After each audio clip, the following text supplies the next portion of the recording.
parle. Chaque jour, Charles et Carole vous présentent la leçon de l'école du sabbat.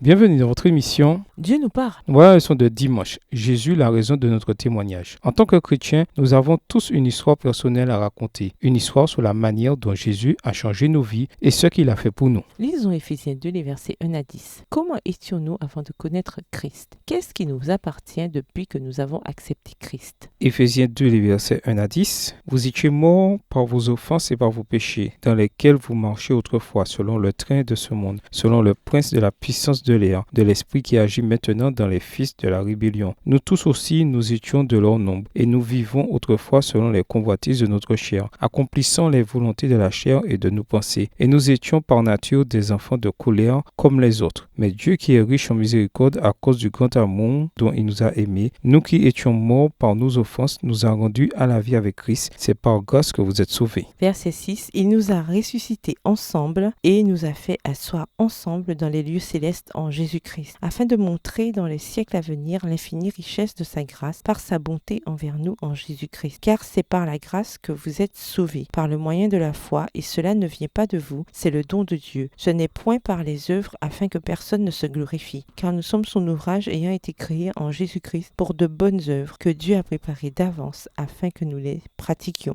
Grand A, avant de connaître Christ, Éphésiens 2, les versets 1 à 3. Grand B, depuis que nous connaissons Christ, Éphésiens 2, les versets 4 à 10. Quel changement extraordinaire! Avant de connaître Christ, nous étions morts du fait de nos fautes, des péchés que nous nous conduisions autrefois selon nos convoitises charnelles, et nous étions par nature des enfants de la colère, version Colombe. Pour faire simple, avant de connaître Christ, nous errions sans but dans la vie, dans une condition déchue. Nous avions peut-être connu ce qui ressemblait au bonheur, mais il y avait cette angoisse existentielle de l'âme et un sentiment que notre vie n'avait aucun sens. Quand nous sommes venus à Christ et que nous avons connu son amour, cela a fait toute la différence. À présent, en Christ, nous sommes véritablement vivants. À travers la richesse surabondante de sa grâce et sa bonté envers nous, nous avons reçu le don du salut. Il nous a réveillés et fait asseoir ensemble dans les lieux célestes en Jésus-Christ pour montrer dans les temps à venir la richesse surabondante de sa grâce par sa bonté envers nous en Jésus-Christ. En Christ, la vie a pris un nouveau sens et une nouvelle raison d'être. Comme le déclare Jean, en lui était vie, et la vie était la lumière des hommes. Jean 1, verset 4. Lisons Éphésiens 2, verset 10. Que nous indique ce texte sur combien les bonnes œuvres sont centrales dans la vie chrétienne? Comment comprenons-nous cette idée dans le cadre du salut par la foi en dehors des œuvres de la loi? Romains 3, verset 28. Éphésiens 2, le verset 10, car nous sommes son ouvrage ayant été créés en Jésus-Christ pour de bonnes œuvres que Dieu a préparées d'avance afin que nous les pratiquions.